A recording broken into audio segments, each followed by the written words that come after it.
కడప జిల్లా ప్రొద్దుటూరు పట్టణం Shri నజీరుల్లా Saheb trust committee సమావేశంలో ఎమ్మెల్యే నంద్యాల వరదరాజు రెడ్డి పాల్గొన్నారు. ఈ సందర్భంగా ఆయన మాట్లాడుతూ నజీరుల్లా సాహెబ్ ట్రస్ట్ అభివృద్ధి కార్యక్రమాలకు కమిటీ ఏర్పాటు చేసుకుని దర్గానందు రోడ్డు మరియు డ్రైనేజీ ఏర్పాటు చేస్తామని ఆయన తెలిపారు.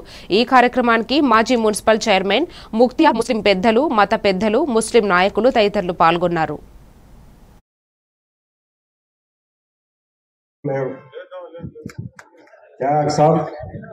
ఇప్పుడు ఇచ్చే వాళ్ళైతే ఎవరు లేరు కాబట్టి పెద్దలు ఒక మంచి మనసుతో మానవునిగా జన్మించినాడు.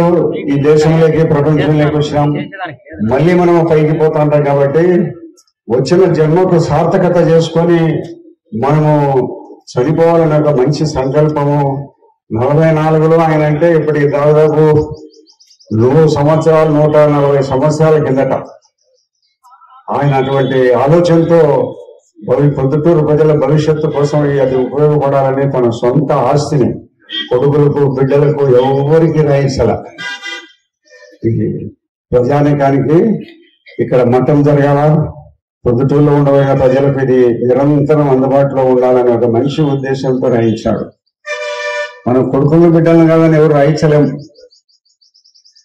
ఎంత గొప్పవాడో మనం ఆలోచించాలా. ఆయన అడుగుజాడల్లో మనం నిలవాలని కోరుకోండి ప్రతి ఒక్కరు కూడా. లేదా ఆయన రాయించిపోయినాడు, దీన్ని ఏదో మనం చేసుకున్నామనే ఆలోచన లేకుండా అటువంటి గొప్ప వ్యక్తి మనమందరం చేతులెత్తి నమస్కరించినా కూడా మనము ఆయన స్వర్గంలో ఉన్న ఆయన చేస్తాడో ఏమో తెలియదు, కానీ అటువంటి గొప్ప వ్యక్తి నజరుల్లా గారు. ఆ కాలంలో చదువు లేదు, పెద్ద సంస్కారం లేదు, పెద్ద పట్టణం కాదు.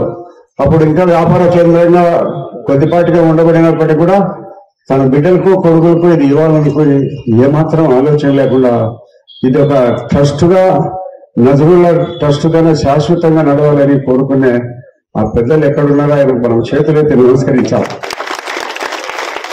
అంత గొప్ప మనస్తత్వంతో ఈ యొక్క స్థలాన్ని ఏర్పాటు చేసిపోయినారు. దీంట్లో కూడా ఈ అగ్రిమెంట్ లో ఏముందంటే ఎవరికి వాళ్ళ వారసులకు చెందేదానికి లేదు, రైట్ లేదు.